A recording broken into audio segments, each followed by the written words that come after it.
La période des grandes vacances est souvent mise à profit par certains parents pour lancer leurs enfants dans ce qu'on appelle couramment chantier vacances.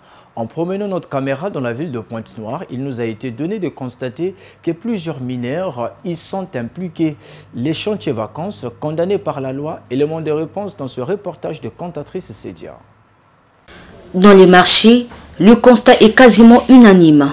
Certains parents en République du Congo ont pour habitude d'occuper leurs enfants pendant les vacances par des petits commerces, question de préparer eux-mêmes leur prochaine rentrée scolaire.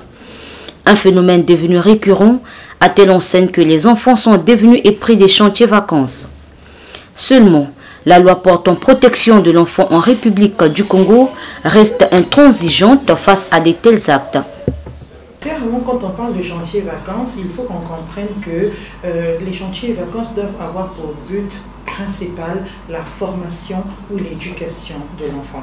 Même dans les chantiers vacances, les enfants ne doivent pas travailler pour s'auto-prendre en charge puisque la loi 4 que je viens de vous citer dit clairement qu'il s'agit de la responsabilité des parents de s'occuper des enfants, de subvenir à leurs besoins. Vous savez, c'est ce qui ressort de l'article 110 de la loi 4. Alors les chantiers vacances, c'est bien.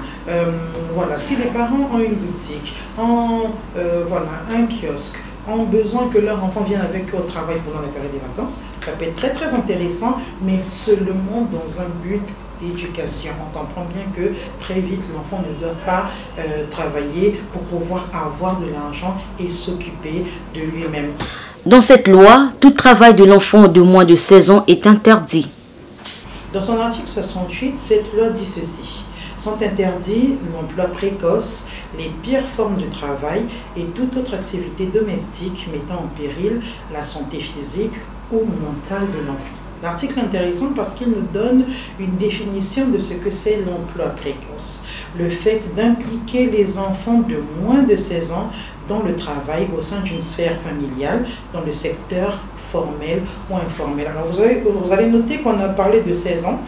16 ans fait référence à l'article 116 du Code du travail. C'est le deuxième texte intéressant qui vient pour parler des droits des enfants, notamment en ce qui concerne le travail. L'article 116 dit « Les enfants ne peuvent être employés dans aucune entreprise, même comme apprentis, avant l'âge de 16 ans. » Je peux m'arrêter par là.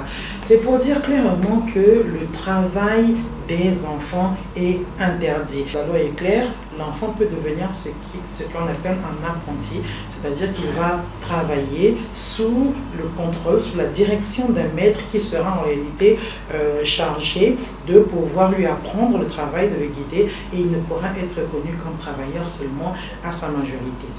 Des sanctions sont également envisageables. L'article 122 de la même loi, la loi Potignan, vient pour envisager des sanctions contre le travail des enfants. Donc vous voyez qu'il s'agisse des parents, comme on vient de le voir, qu'il s'agisse de personnes dans les entreprises qui embauchent des enfants. L'article 122 dit que ces personnes-là peuvent être punies de 3 mois à 1 an d'emprisonnement ou d'une amende qui va de 50 000 à 500 000 francs CFA. Nul n'est au-dessus de la loi, aux parents d'en prendre garde.